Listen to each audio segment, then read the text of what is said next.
we need to have, important, make sure all that DAC is run on clean energy and make sure most of that DAC is getting CO2 out of the air and shoving it underground and all those things. That all needs to happen. But right now, we just need to figure out this technology and get it to scale.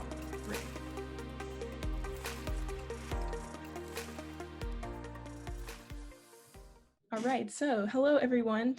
I'm Courtni Holness, a member of the OpenAir Collective, and today I'm here with John Larsen. John is one of the main authors of the Capturing Leadership report that was published and released last year by Rhodium Group. And the report has really influenced my thinking about direct air capture and has some elements that are really helpful in how to think about DAC and kind of how to measure the success of direct air capture. So it's great to have you here today with us, John. Thanks for having me. Yeah, of course. So the report has really been a resource for OpenAir to kind of track the progress of direct air capture. And so one of the first questions I wanted to ask you is, in the report, there's mention of reaching this 9 million ton direct air capture capacity by the year of 2030. And I kind of wanted to know, why is this target so significant and how is it derived? Yeah, I mean, as we were going through and assessing kind of the state of the technology today and where it needs to be by mid-century, if it's going to play a substantial role in helping the U.S. get to net zero, we needed to start to kind of work backwards from mid-century to figure out a tangible target that was also reasonable and not pie in the sky, that policymakers and stakeholders could use as kind of a guidepost. So what we basically did was we got to our 2050 solution numbers, which are as high as around 2.2 billion tons of direct air capture capacity in 2050, and then kind of worked backwards, assuming some sort of exponential scale up. So if you kind of follow your way back down the exponential curve, it's almost like riding a skateboard down the side of a pool or a half pipe or something, and you're kind of going down very quickly, but then kind of flattening out as you get closer to today. And that number, actually the range was, if you're trying to get to our low end versus our high end, was 7 to 9 million metric tons in 2030. But we figured we might as well stay with the high end. What's a couple million tons here or there in the next decade. But I think it's important to note that I haven't seen anything since the report that suggested that 9 million tons is not achievable. And I've only heard more things to make me suggest that exceeding that number is something that's doable. But I'd say obviously more than 9 million by 2030 is good, because it means we're getting much more of the technology out there and costs down and kind of getting experience. Right, yeah, that makes a lot of sense. So what are some of the assumptions you make around this 9 million tons in terms of like plant capacity? So are you planning for certain size plants, or would it look like one really big direct air capture plant or a bunch of little ones? What are the assumptions on the plant capacity there? Yeah, I mean, as far as like getting to 9 million tons, it really could be any combination of anything. So, it could be a bunch of small, dry sorbent, solid sorbent modules all over the place. It could be one big ass DAC plant in West Permian, in West Texas.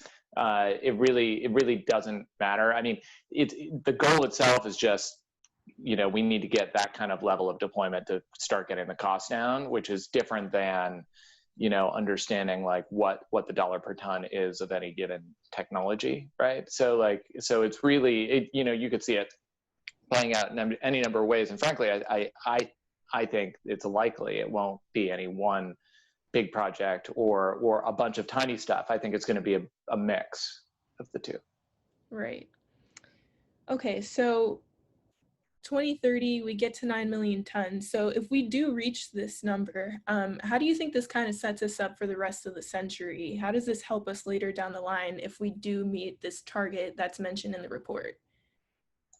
Sure. So a couple things. I mean, we found that, based on historic experience with cost reductions due to scale up and learning on new technologies, that our levelized cost of direct air capture, if you get to that 9 million ton number, drops by 20 to 30% from our first plant estimate. So that's one thing that's at stake right there. It's just like, you know, a really substantial cost reduction in the technology. And as we say in the report, why is that important? Well, it's important because right now it's really expensive. It's first of a kind tech, you know, and so anything we can do, anything that can drive down the costs is going to make it more attractive, not just as a carbon removal solution at scale, but also for all sorts of other utilization and other opportunities.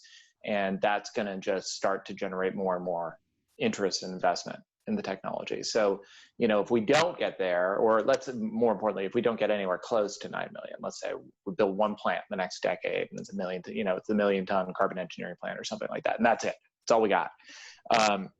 None of that learning is going to happen. None of that cost reduction is going to happen. And all those additional opportunities that could open up aren't going to be there. And it's going to be that much harder to justify additional policy action to help kickstart the industry if it stalls out before that. Right. So this any means necessary is kind of going to act like a domino effect. So once we get one plant, then we can get 2 more plants and then exponentially kind of just increase from there and help us meet later down the century goals, right?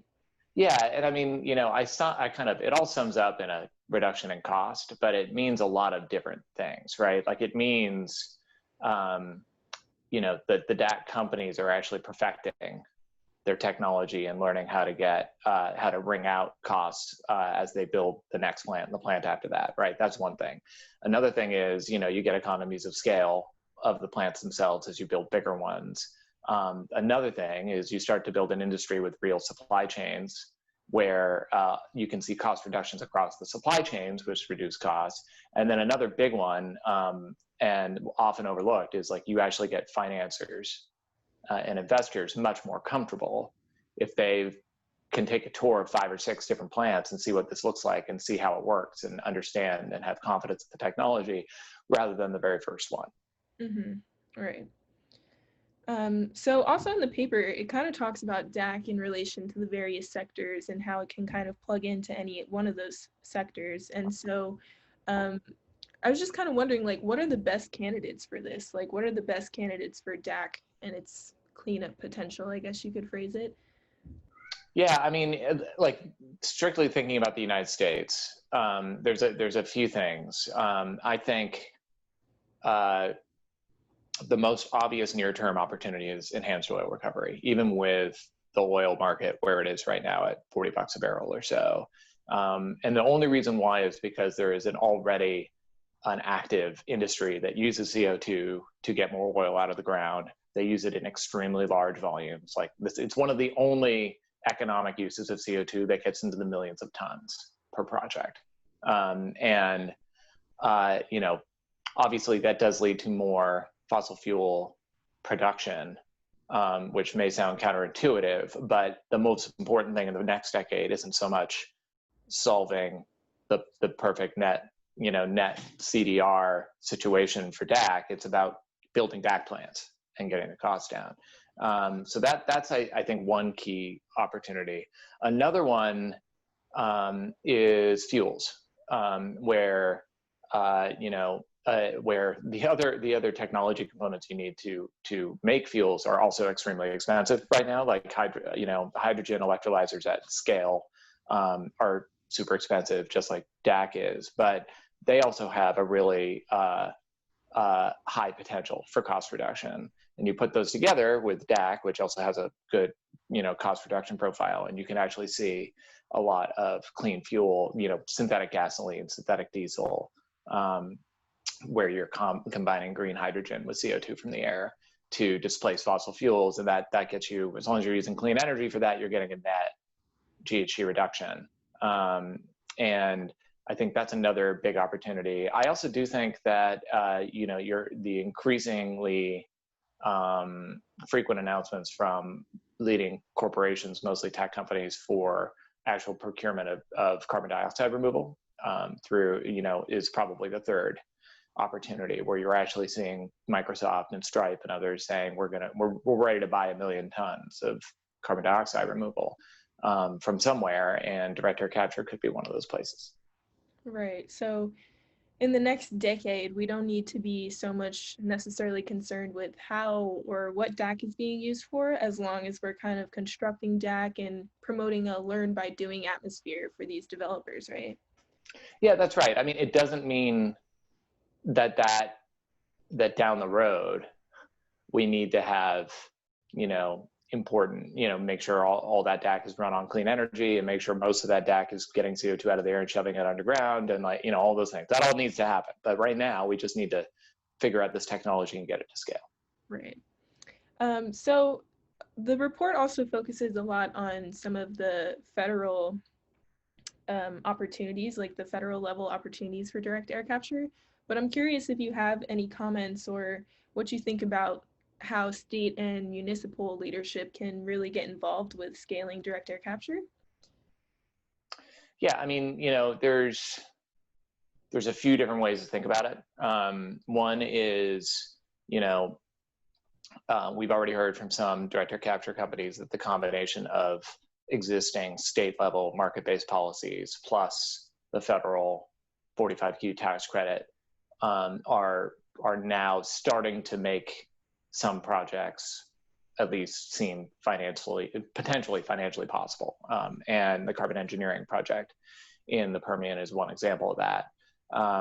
And so for state officials, additional adoption of policies that can, incentivize a lot of different technologies, but also incentivize direct air capture with reasonably high incentive values.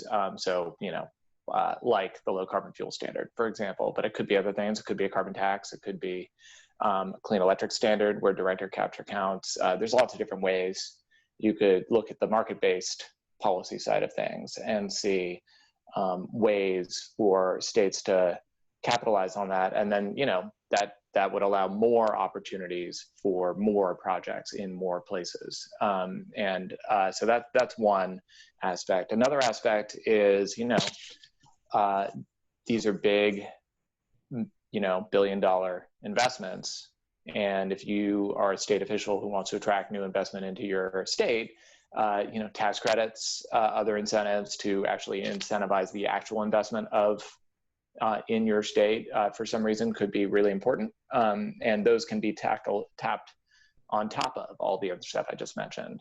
And then the last thing is, one of the most important barriers that doesn't have to do with cost is permitting time and constraints around getting permits for geologic storage. And states under the Clean Water Act are allowed to get permitting authority primacy from the EPA, where they can then be the lead for permitting for geologic storage. And one state's already done that, and another state's in the process. And more states that do that can at least, so long as those states then devote sufficient resources for proper permitting permit processing, can accelerate the project timeline. And that can also be another way to incentivize new investment in your state. Yeah, so that would be really great if on a federal level we were having these kinds of incentives for direct air capture, and then on top of that, individual states have incentives. So you're kind of like layering all the good benefits that you can receive from developing these facilities. Well, that was really good information. I guess something else to ask is like, do you have any updates since publishing this paper? Like, anything striking happened since since you released Capturing with Leadership? Yeah, I mean, the biggest news I think in the real world is the carbon engineering plant that's been announced and is now in, front end design and engineering. That is, if it all lines up, sounds like they're going to start construction in 2022 in the Permian Basin, and that's going to be at least a 1 million ton capacity plant where they are going to be monetizing, some of that CO2 is going to be used for EOR, but some of that CO2 is going to be straight up CDR, carbon dioxide removal, with offsets being sold to corporations or and also potentially into the low carbon fuel standard market. So there's like, I mean, it's like the kind of poster child of all the things we talk about in the plant in the report. So that's pretty exciting. There's been a few other developments within the Department of Defense where they're working on making clean fuels using DAC and other hydrogen production processes to make fuels on aircraft carriers and things like that, which is also, again, something we talked about in our report. And so that's cool. There have been a few, on the policy side, there have been a few efforts to, pass something called the Use It Act, which would provide new direct air capture R&D and program and a prize for direct air capture. There have been other fossil energy, Department of Energy, Office of Fossil Energy restructuring proposals put out there that would greatly, that would actually create an actual place to do R&D within the federal government around carbon removal, which currently there is not an actual place where that kind of activity lives. This is another thing we talk about in our report, that those bills have not passed, but have come a long way. And then, since then there's been, one other thing we said is 45Q on its own isn't enough to support direct air capture. And some members in the Republican caucus in the House have proposed both making 45Q permanent, but also increasing the payout to direct air capture by 25%. I personally don't know if that's going to be enough to tip the scales on DAC, but it's certainly another data point as far as movement towards greater congressional support for direct air capture. Yeah, all very exciting news. Yeah. In the world of direct air capture. We're coming a long way. So I guess something last that I just wanted to talk to you about was the most recent paper released by Rhodium, which was the Capturing Jobs and Businesses related to direct air capture. Do you have any words to say on that?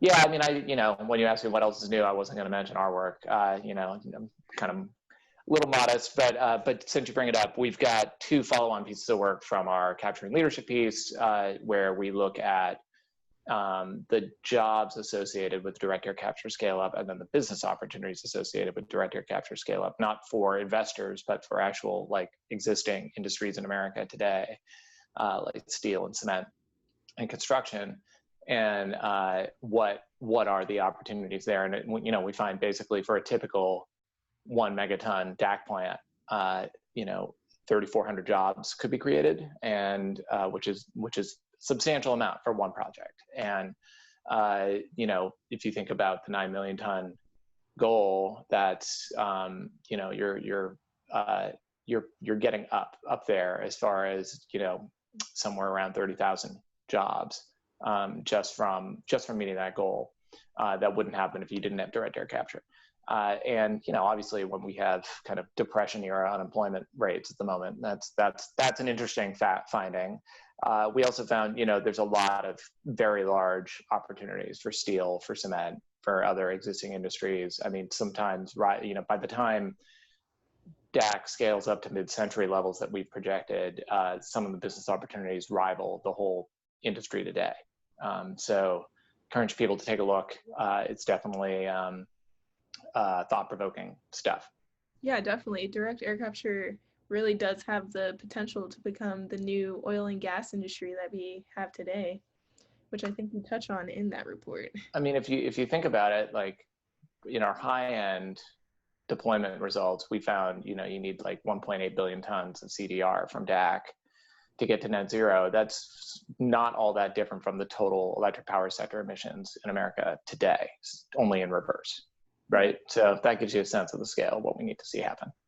It's enormous, yeah. Well, thank you so much for joining us today, John. It's always a pleasure to talk with you. Anytime, Courtney. All right, and have a nice rest of your day, okay? Same to you.